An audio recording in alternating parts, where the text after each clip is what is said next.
आरक्षण संशोधन विधेयक 2023 और जम्मू और कश्मीर पुनर्गठन संशोधन विधेयक 2023 को विचार और पारित करने के लिए लोकसभा में पेश किया। इसमें विस्थापित कश्मीरी पंडितों के लिए 2 और पाक अधिकृत कश्मीर के विस्थापितों के लिए 1 सीट आरक्षित करने का प्रावधान है।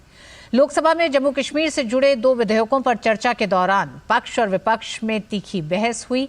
टीएमसी सांसद स्वागत राय की टिप्पणी पर गृह मंत्री अमित शाह ने हस्तक्षेप करते हुए कहा कि एक देश में 2 पीएम 2 संविधान 2 ध्वज कैसे हो सकते हैं। जम्मू कश्मीर से संबंधित 2 विधेयकों पर चर्चा के दौरान गृह मंत्री अमित शाह ने साफ कहा कि एक देश में 2 प्रधानमंत्री 2 संविधान और 2 ध्वज कैसे हो सकते हैं। पहले जो चलता था वो गलत था, लेकिन पीएम मोदी ने इस गलती को ठीक किया है। इससे पहले दोपहर लोकसभा में केंद्रीय गृह मंत्री अमित शाह ने जम्मू और कश्मीर आरक्षण संशोधन विधेयक 2023 और जम्मू और कश्मीर पुनर्गठन संशोधन विधेयक को चर्चा के लिए सदन के पटल पर रखा। मैं जो कॉलेज में पढ़ाता था वो श्यामा प्रसाद मुखर्जी के नाम में है। उनका जो स्लोगन एक प्रधान एक विधान एक निशान, वो उनका स्लोगन था, वो पॉलिटिकल स्लोगन था। इस एक देश में एक निशान, एक प्रधान और एक संविधान, ये पॉलिटिकल स्टेटमेंट है। मुझे लगता है दादा उम्र हो चुकी है। एक देश में 2 प्रधानमंत्री कैसे हो सकते हैं? एक देश में 2 संविधान कैसे हो सकते हैं? एक देश के 2 झंडे कैसे हो सकते हैं? वो गलत है। जिन्होंने भी ये करा था उन्होंने गलत किया था। नरेंद्र मोदी जी ने इसको सुधारने का काम किया। विधेयक पर चर्चा में सत्ता और विपक्ष के तमाम सांसदों और केंद्रीय मंत्रियों ने हिस्सा लिया। पहले पथराव होते थे, लोगों को मारा जाता था। आज कोई पथराव 370-35 के बाद नहीं हो रहा है। 2011 की घटना बताता हूं। नेशनल कॉन्फ्रेंस की सरकार थी, तिरंगा झंडा में नहीं फहराने दिया, जेल में डाला था 2 विपक्ष के नेताओं को, लोकसभा के भी और राज्यसभा के। लेकिन आज लाल चौक पर भी क्या कश्मीर की गली गली में तिरंगा झंडा फहराया जाता है। ये बड़ा बदलाव देखने को मिलता है।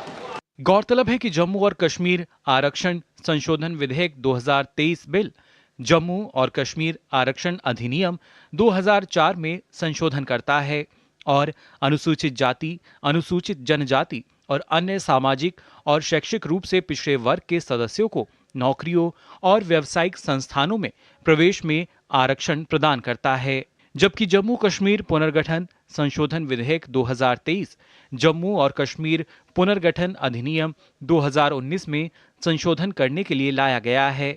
विधेयक के प्रावधानों के मुताबिक उपराज्यपाल कश्मीरी प्रवासी समुदाय से अधिकतम 2 सदस्यों को विधानसभा में नामांकित कर सकते हैं। नामांकित सदस्यों में से 1 महिला होनी चाहिए। विधेयक में यह भी कहा गया है कि केंद्रीय शासित प्रदेश के उपराज्यपाल पाकिस्तान के अवैध कब्जे वाले जम्मू कश्मीर के विस्थापितों का प्रतिनिधित्व करने वाले 1 सदस्य को विधानसभा में नामित कर सकते हैं।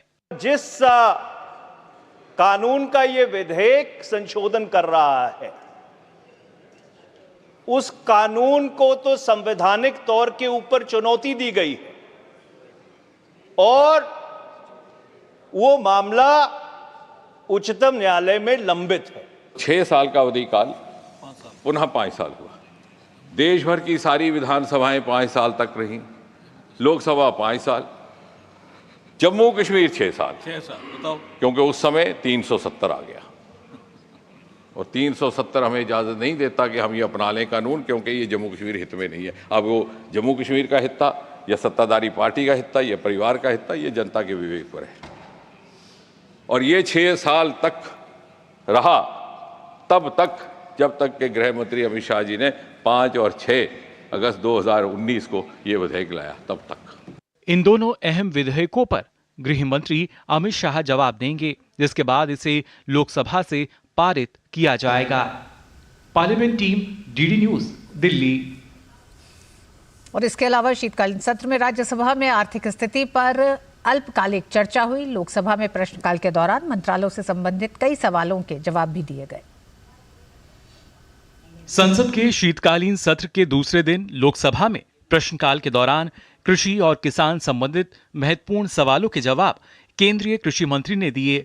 इसके अलावा प्रधानमंत्री ग्रामीण सड़क योजना से संबंधित एक सवाल का जवाब देते हुए केंद्रीय सड़क राज्य मंत्री साध्वी निरंजन ज्योति ने बताया कि उत्तर प्रदेश देश का पहला राज्य है जिसने अपना 100% लक्ष्य पूरा कर लिया है। लेकिन कई राज्य अभी 1 और 2 को पूरा नहीं कर पाए, इसलिए जिन राज्यों से सदस्य आते हैं अपने राज्यों को प्रेरित करें कि पहले 1 और 2 को पूरा करें। पैसे की कमी नहीं है, पैसा हमारा पूरा जा रहा है, लेकिन अभी पूरी 2 और 1 की सड़क नहीं बन पाई, हम 3 में पहुंच चुके हैं। मैं बधाई देना चाहती हूँ उत्तर प्रदेश सरकार को। उत्तर प्रदेश सरकार ने लगभग पूरा कर लिया है। इसके लिए उत्तर प्रदेश सरकार में पहली सरकार है प्रदेश केंद्र में देश में जो सड़कों का काम पूरा किया। राज्यसभा में प्रश्नकाल के दौरान वित्त मंत्री निर्मला सीतारमण ने बताया कि देश में सभी बैंक प्रॉफिट में हैं और एनपीए घटा है। वित्त मंत्री ने बताया कि बैंकों का प्रॉफिट मार्जिन भी बढ़ रहा है। साथ ही सरकार द्वारा विलफुल डिफॉल्टर के खिलाफ की गई सख्त कार्रवाई से आरबीआई को बड़ी मात्रा में धन की प्राप्ति हुई है। The net NPA is coming down. And Honorable Member Jawahar Sarkar's question about would you want to compare it with the West? I just want to give one line, sir. If NPAs are coming down in India and steadily at every year's number shows, which I'll read it out, and would the Honorable Member please carefully notice that banking distress, whether in Germany or in the US, and the banks which are going bust in the US. Rajya Sabha में दोपहर बाद देश में आर्थिक स्थिति पर विस्तार से अल्पकालिक चर्चा शुरू हुई, जो बुधवार को भी जारी रहेगी।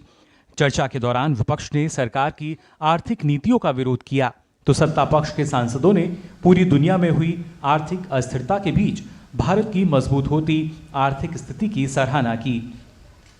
Parliament team, DD news, Delhi.